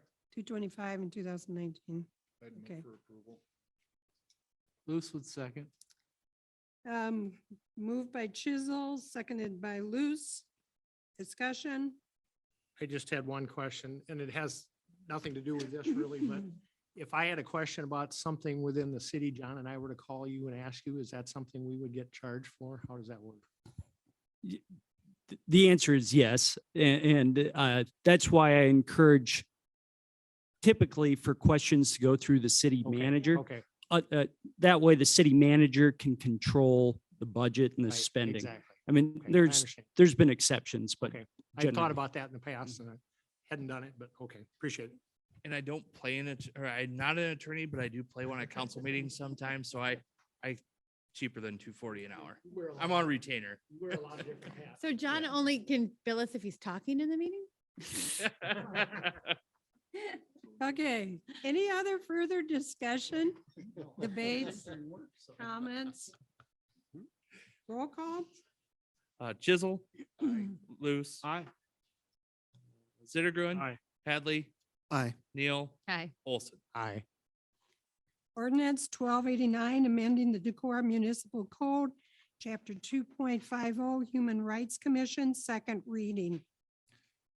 So as discussed at the last council meeting and presented during his Human Rights Commission's presentation, this changed the bulk of it. There was some minor provisions, but the material change was to remove the investigation process from Decorah Human Rights Commission and give that to the state. This did alleviate some balance of confidentiality with public records concerns that we did have on the staff and legal counsel side. Okay, Move to approve ordinance 1289. Second. moved by Olson, seconded by Neal. Roll call? Olson, Aye. Neal, Aye. Hadley, Aye. Chisel, Loose, Aye. Zittergrund. Aye. I make a motion to waive the third reading And approve? and approve. Second. Motion made by Neal, seconded by Luce to waive and approve. Roll call? Adopt. Roll call? Neal, Aye. Loose. Aye. Chisel, Olson, Aye. Zittergrund, Aye. Hadley. Aye. Consider an ordinance on the water rates first reading. Okay, so again, as briefly noted, water and sewer rates, utility rates, including stormwater, need to be approved by ordinance. This is one of them that the state does not allow you to say will be set by resolution of the council. So every time we change utility rates must be done by ordinance. During the budget work sessions, we talked about the water and sewer funds, less on their balance because the sewer fund does have a healthy balance, but that's due to, we've got an impending project coming up as well as we do have outstanding debt that did require a reserve balance account as well. Water, on the other hand, does not have much of a fund balance at all. And we did include a capital project that we are pursuing grant funding for as well. But if the council remembers, in there is a capital project for backup generation at the water at the wells. And so 8% increase in the water rates was what was drafted and incorporated into the budget. And I do want to break that down a little bit. So $150 was my family of six's water bill that we just received over the weekend. For a quarter, that is 3 months, my family of six had a water bill of $50 a month. In that same time frame, for a month, we received a Black Hills bill for nearly $400 and an Alliant bill for, I believe it was $270. So water, life-sustaining, necessary, plus sewer to get rid of the rest of it, $50 a month. I'm putting things in perspective for a reason. 8% on $50 for a family of six is not drastic. And it's going to increase $4. Correct, $4. I think that's a better perspective. Yes. considering 8% this year and 8% next. That is correct. Yes.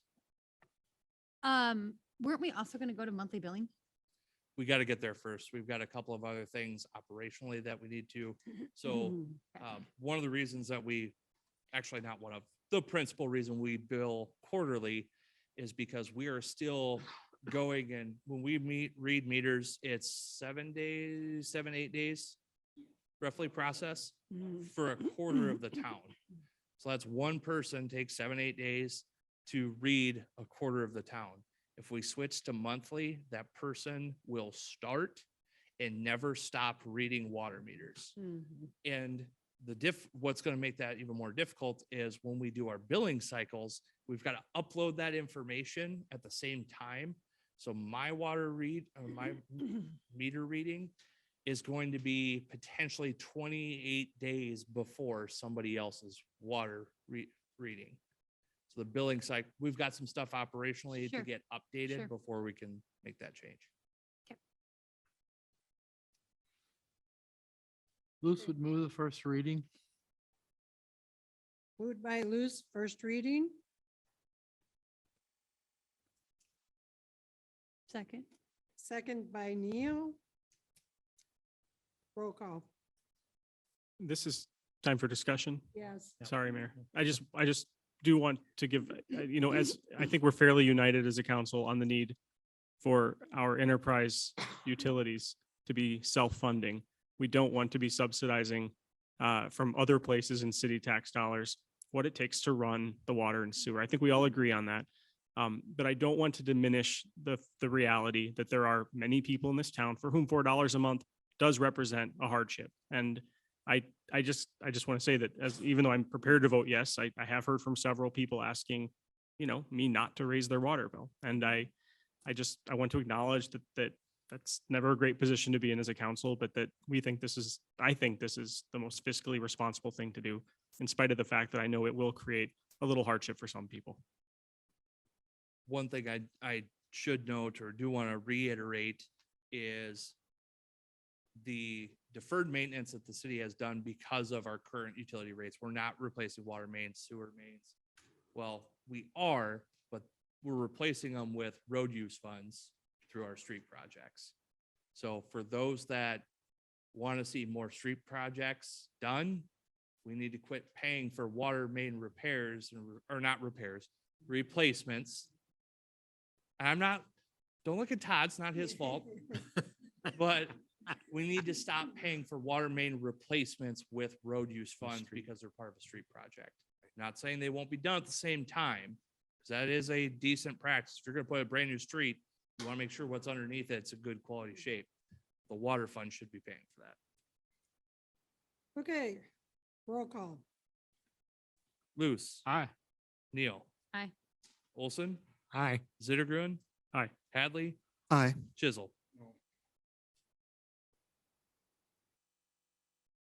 Ordinance and consider an ordinance on the sewer rates, first reading. Okay, same thing prevails here. Less so on immediate needs, so that's why 8% for water, 4% on the sewer side. But we do have, we don't know to what degree, but we are going to have a wastewater treatment plant project in the very near future. The plant is 30. Yes, and so, and quite honestly, very good working shape. Some might even say over-engineered, but it's done a great job. I mean, and what I say is over-engineered is 38 years ago, that wastewater plant was designed and built for the city of Decorah 38 years ago.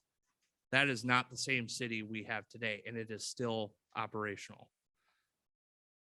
With that being said, the state of Iowa has made a few legislative changes that are going to require us in the future. We have been able to appeal to them and push that requirement down the road, but we are going to have a large project coming up.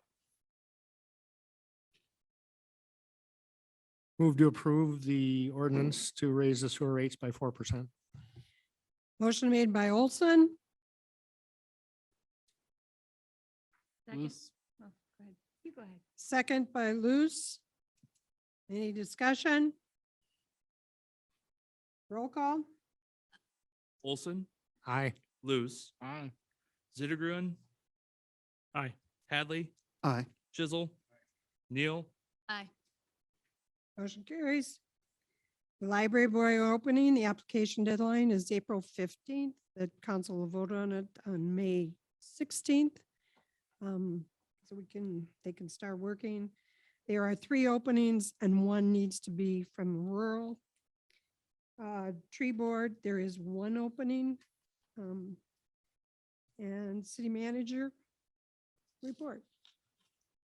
I promise I'll keep my short and not so animated. House File 2552, that's the business property tax credit backfill that passed. And so, It's going on to the, Shocker, it's going know. on to the governor. yep. So again, what used to be, I've seen email correspondence that said, we're making a big to-do out of this, and it's always existed. The credit in a different shape has existed. It used to be a capped credit. Now this is a permanent capped reduction that even the Legislative Services Agency, the LSA, which provides guidance to state officials, as their fiscal note shows that in 2029, this is going to start having a negative financial impact to cities. The shift. And so that's assuming the $125 million max backfill is actually funded. Any questions on that one? Okay. Senate File 2285, this is a new one that want to point out to council. Prohibits the city or county from regulating or restricting the location of permanent buildings or temporary structures in any location zoned for commercial or industrial purposes of fireworks. So you can sell, if this bill passes, you can sell fireworks in any permanent or temporary structure as long as it's within a commercial or industrial zoned district, including downtown. Yeah. Yeah, great idea. Hey, what's the, We forgot about the Spencer fire that actually illegalized fireworks because it burned half of Spencer down. hey, what's the number on that one again? That is Senate File 2285. Any questions on that one? All right. I've reported on Senate File 2361 in the past. That's the housing / they're calling it the omnibus bill. It's been renumbered. It's now Senate File 2383 if you're playing along at home. This is the hodgepodge bill that says there will be a state building code and cities will enforce this, no more, no less, or you will enforce nothing. This is the one that also includes no parking fees or fines for those with a Purple Heart or a prisoner of war.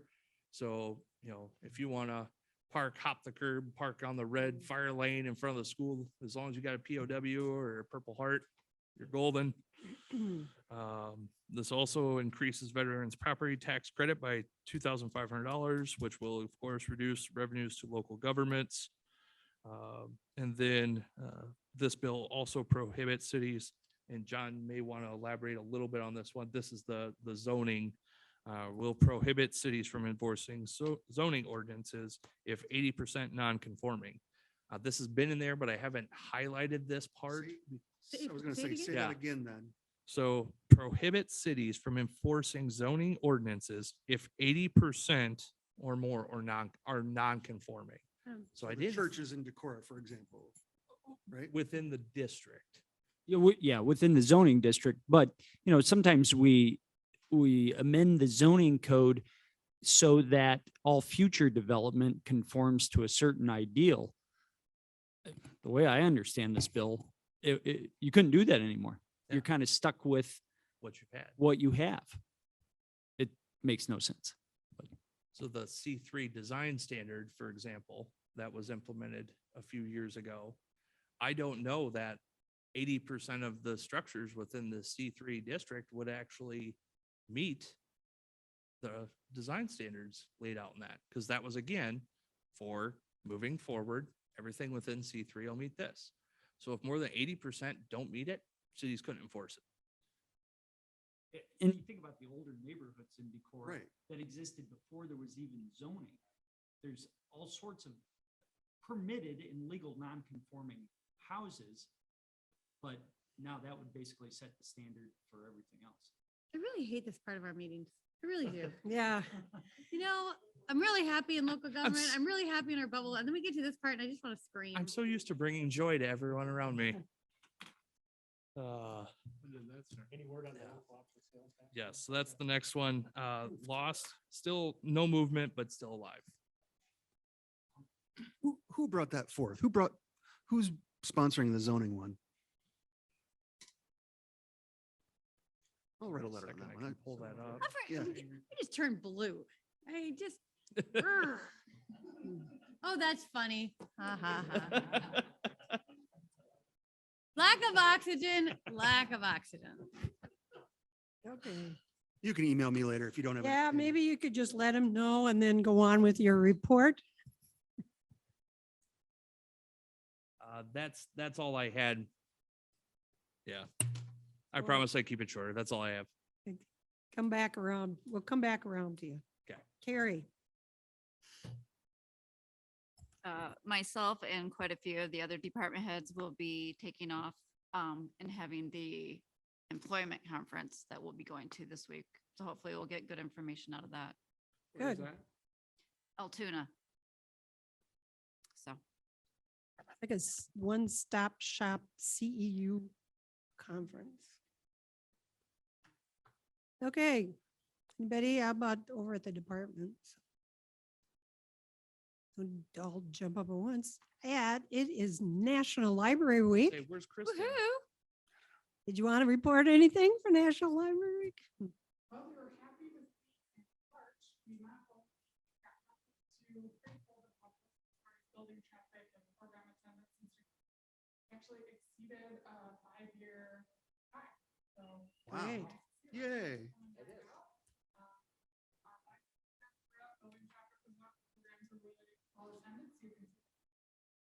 Really ready to get back out and get active in the community. Programming and services in store in coming months. Planning ahead for summer meeting.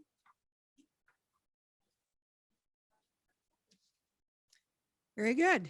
Anything else from the table? Hearing none. Okay. Randy. I have nothing this evening, Mayor. Ross. Yeah, just recapping that meeting again. I was just so happy to have unity and a cohesive vision that we can present. I look with optimism for great things for our downtown. Hey, Randy, did you have any chamber or hotel motel meetings? No, we Okay. haven't met. Thank you. That's this week later. Thank you. Emily. No, I would make a comment. It is very hard to raise water rates and sewer rates because I recognize that many people are suffering. And I think as a council person, right, I think it's important to know that we're raising our own rates. And with the notion that we have to sort of pay it forward and we can't always defer what needs to be paid for and for too long. And I think that's what's happening with our state government, quite honestly, is they're just deferring. Ultimately, infrastructure has to get paid for. And if we aren't willing to do the hard work now, all we do is we push it down the line and make things more expensive than they ever needed to be because we weren't willing to do the hard work now. So the idea behind taxes on fees is that it's for the public good and we're all part of that. We're beneficiaries of it. So I just wanted to make that comment that while it's hard and I recognize the hardship of it, I also know that that's the beauty of why we all work together is to accomplish things that we couldn't do alone. If we had to build our own water infrastructure, dig our own wells, it would cost us way more than $54 a month. So. Okay. Steve Hughes. I have a SMID meeting on Wednesday morning and have a housing task group Wednesday right before lunch, about 11:30. Looking forward to our second session with that. I have a few things. To start with, at the beginning of tonight's time together, we had a streets committee meeting that, discussed an incident of a semi, almost hitting a young child crossing a street. And then, when we went kind of looking for similar issues happening, we discovered that within the course of just about the 3 days prior to that incident, there were at least 3 separate situations in which a child was almost hit by a driver in that within a few blocks of our schools, within a few minutes of 3 p.m. And I think that that those patterns are worth paying attention to as a city. I think that those, this is mostly directed towards our public safety and our streets department. But I think that maybe next year we should put that first couple warm weeks on the calendar when people start walking more outside and biking more outside as a time for really planning ahead and kind of being proactive. In a few weeks, it's going to be warming up. We want to remind people that when they're turning at a stoplight, they need to look for pedestrians crossing with them, because that's one of the most common causes of children dying is people running over them when they're in crosswalks. We can prevent it. No one should ever be in danger or even almost in danger on our streets. We can actually prevent that. It's going to be driver education. It's going to be driver enforcement. It's going to be thinking about the way we design our streets. But I hope we circle next March on the calendar to plan how we're going to not have 3 near misses in the course of the first week when people are walking outside. The second thing on my laundry list, much quicker, I'm going to a land use and walkability webinar on Wednesday. I think that if that's something that you're interested in learning about, you can reach out to Aaron Detter at the Upper Iowa them when they're in crosswalks. We can prevent it.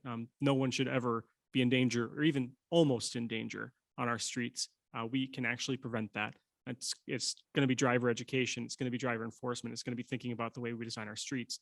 But I hope we circle next March on the calendar to plan how we're going to not have 3 near misses in the scale development. If you want information, reach out to me. It was a terrific look at how cities can, acknowledge the fact that when they want to have good laws to make sure that development happens according to the city's desired design outcomes, that sometimes there are unintended consequences of making it impossible or very hard for small scale entrepreneurs, for people who aren't good at navigating bureaucracy, to make improvements to their own places. I feel like we've seen instances of that recently. There were some nice concrete suggestions here. Not all of them may be applicable to our city, but some of them might be worth considering in terms of how we can do a better job of finding places we can say yes. That's something I'd like to get better at as a city. I was excited to hear that Travis is working hard to find a way to say yes to an issue Art House is having with its mural. And I'm grateful for our city staff when they do that hard work. Thank you. And the last thing is I just want to, again, articulate my hopes that council meetings especially are broadcast in real time on Zoom. I think I'm not necessarily with an expectation that council members be able to participate, but that I think it's important to make it clear to the community as possible that we're not doing things in secret. Are they not on Zoom? There is a Zoom link. Oh, is it really? Yeah, I just assumed that because no one was listening. I was so confused. I'm like, wait a minute. They were on early. Okay. Kirsten. Yeah, the housing meeting on Wednesday, I'll be attending that. And I also signed up for that walkability webinar that Steve was talking about, so I'll be going to that as well. The mayor and I are going to Waterloo this weekend, Saturday, for League of Cities, having classes down there. We'll be attending that. That's it. Okay. Just a reminder that if you look in your box, I believe there was a report from the Winnebago County Development and Tourism on the grants that they have been working on. I'm going to put a shout out for both Park and Rec and City and whoever else needs summer employment for the summer, to be sure and have your kiddos or whatever. Maybe there's people that want some extra money for the summer to check out the employment opportunities that are right here in the city of Decorah for the summer. Anything else? Okay. I have a house, yes, there is a housing meeting here in-house, 11:30 to 12:30.